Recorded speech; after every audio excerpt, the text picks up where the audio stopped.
Hey guys, so we're going to go over today is open string power chords. So these are your very first power chords.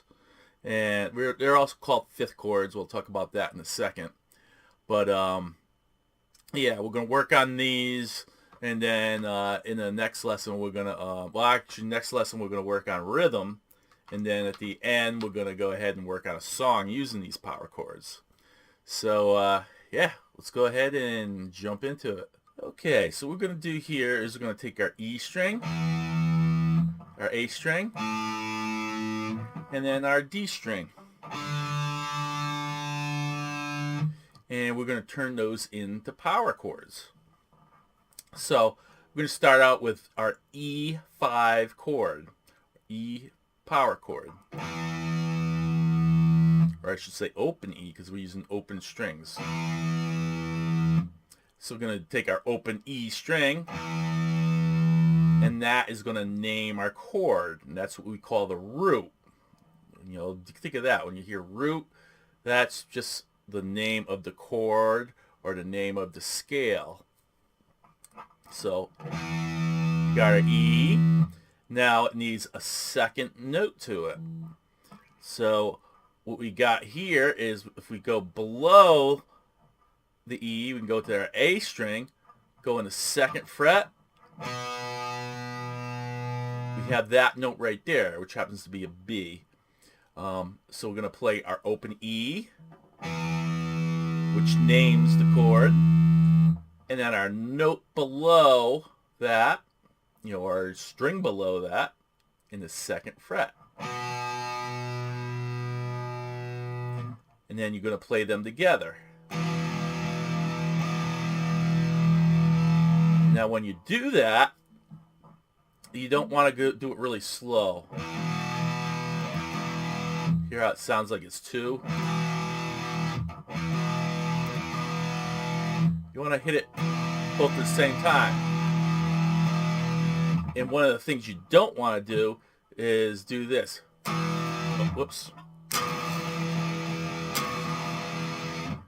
Don't hit it hard.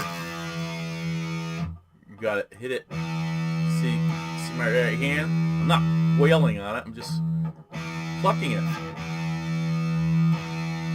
Just a nice even pressure. You don't need to really wail on those strings.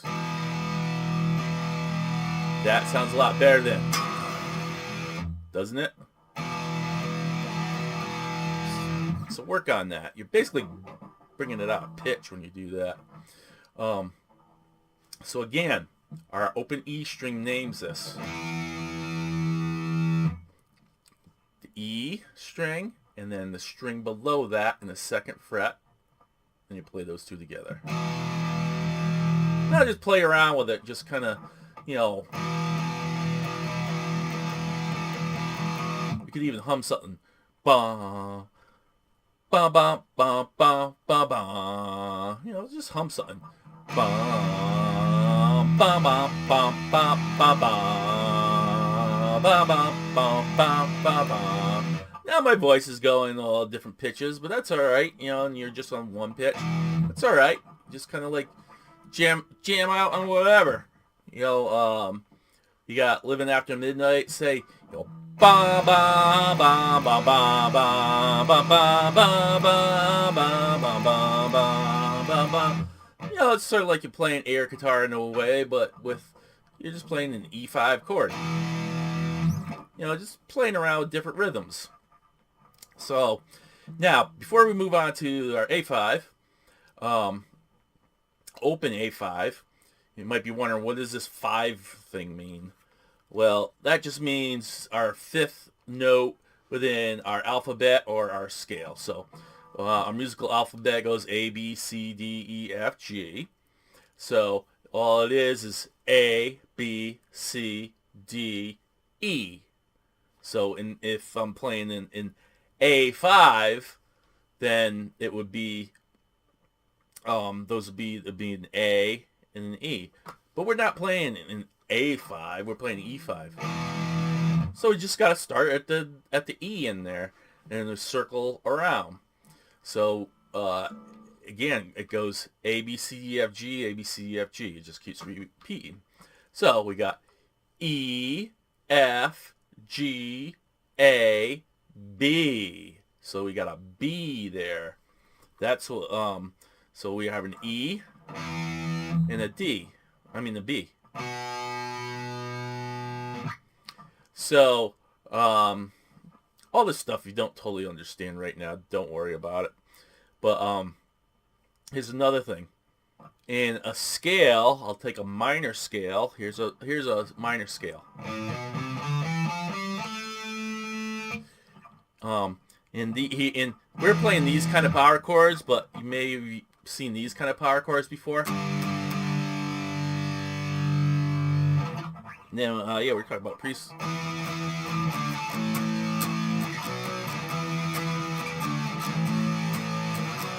Ooh, a little out of tune.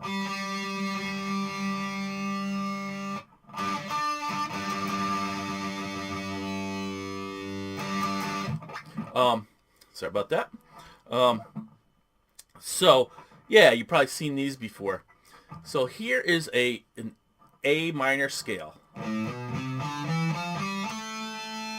And if we count up, 1, 2, 3, 4, 5, 6, 7, and 8. A, B, C, D, E, F, G, A. Because it starts again. A, B, C, D, E, F, G, A, B, C. And that's as far as we can go. So we got A, B, C, D, E. 1, 2, 3, 4, 5. You count 1 as number 1, and then it's 1, 2, 3, 4, 5. And what does that form? Would you play just those 2 notes? That's a 5th chord. That's a power chord.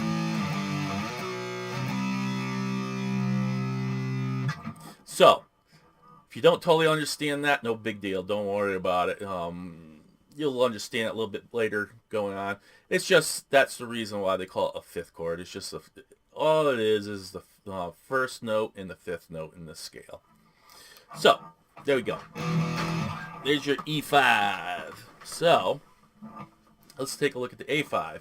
So, what did we say last time the E5 is, what names the chord? Our open E string. So in A5, what would name the chord? Our open A string.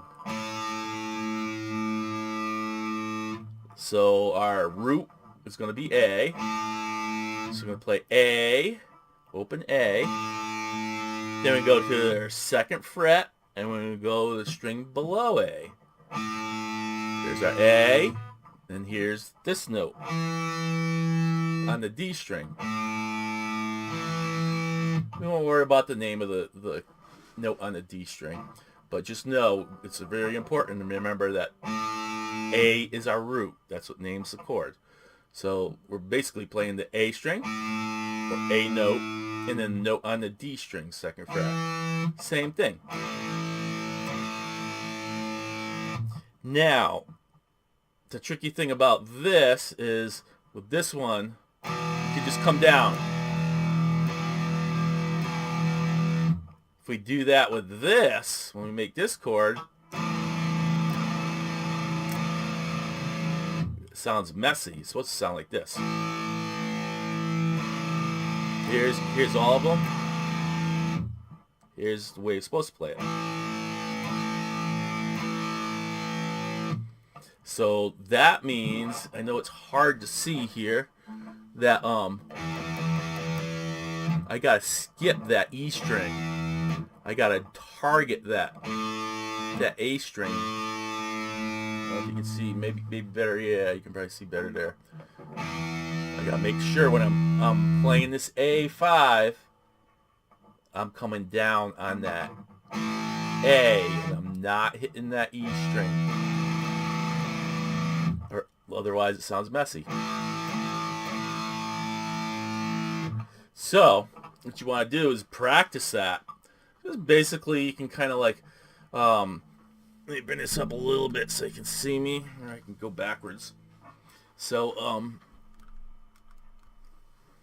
what I'm going to doing here is first you can kind of look and then pay attention and then just really start to try to target. Now when you try to target, don't go like hit it and then come way down here and then have to come up, work way back up here and then target. You start from way down here. So what you want to do, get used to, is you want to hit it and then try to bring it right back up. Just bring it down just a little bit and right back up. So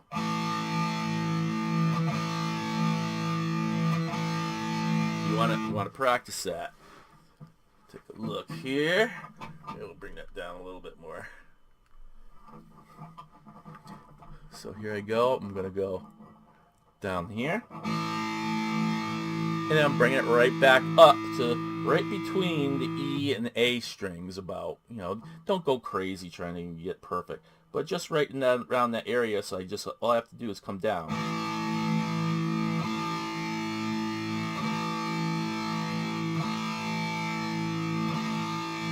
Get used to doing that.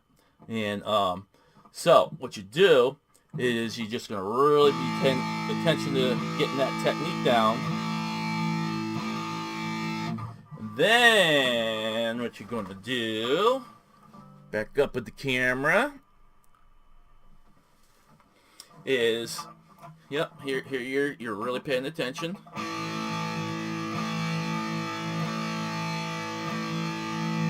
And that's where the good old pinky comes into play.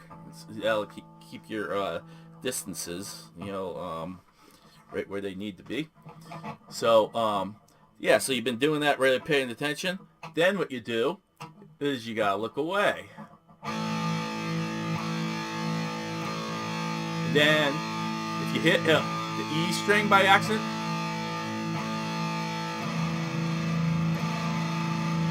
you're going to hear it.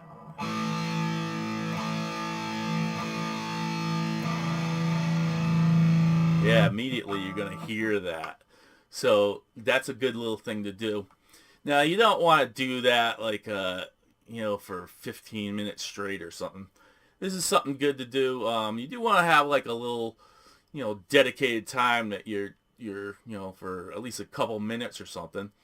But scatter it out throughout the do a few of those throughout your practice. You could be working on a song and then it's like, all right, let me work on that technique on the A string thing, trying to nail that. Then work on maybe a tab method riff, and then let me go back and work on that technique again. So that way you're working on little bits, and it's something to kind of break things up too. Give you a nice fresh start on the next thing. So, yep. So there is your E5 and your A5. Let's go ahead and take a look at the D5. Okay. So just like the other ones where we had our E string and our note on the string below that, which is the A string, in the second fret. And E string named our note. A string named our note. Play that in the string below in the second fret. And I'm sure you figured out what you do with the D. Open note, open D string. Note below that, right in the second fret. This is the G string. And you hit those two. Now this thing you're gonna have to do the same thing as the A, between the E and A, where we want to make sure we're not hitting that E. You want to try and do the same exact thing with the D.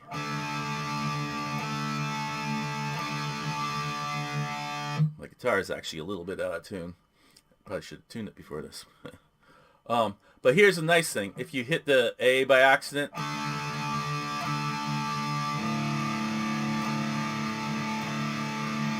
it actually kind of sounds pretty cool, actually. A little more beefier.